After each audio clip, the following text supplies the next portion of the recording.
The year is 1985, late 1985. I'm living in Texas, San Antonio, and there's not a whole lot of gambling going on in San Antonio. And I'm a gambler. I love to gamble. It doesn't matter. Billiards, pool, poker, craps, dice, you name it, I like to gamble. So that sets you up for the story. We're heading to Nuevo, Laredo. And 1985, they have a dog track down there. So, I'm a degenerate gambler. I'm going to gamble at the dog track, and that's what the story's about.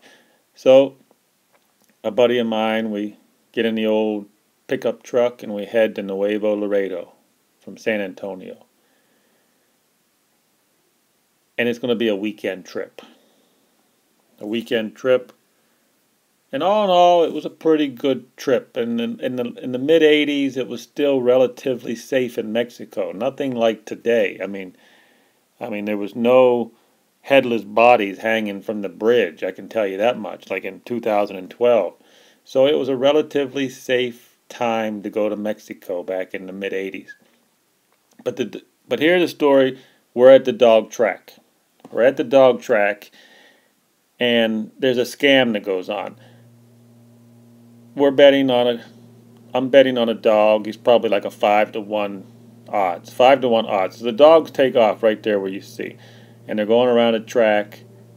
And right here where I got the pen, I notice an employee. An employee brings out a dog. He brings out one dog and he's on a leash. And he's just standing there waiting right there at the corner. And the darn race is going off. You got to understand.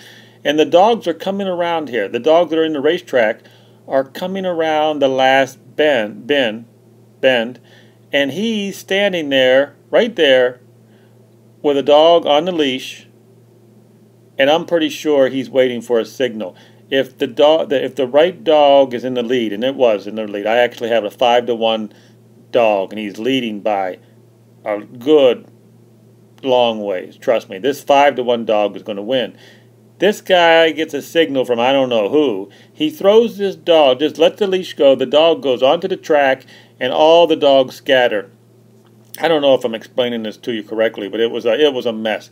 There's no dogs that are supposed to be anywhere near that track unless they're racing. And anyhow, that was a scam. They voided the race. They voided the race, and everybody got their money back. But that was it. Now, here's the scary part. We're leaving the racetrack. And there's a traffic jam like this. So we're right here in this car. And up in front of us, there's this guy who gets out of the car. He opens up the trunk. So I said this trip was relatively safe.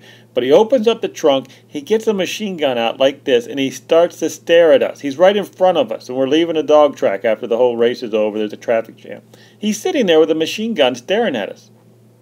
Scared the crap out of me. He got back in the car. I think he was just bluffing.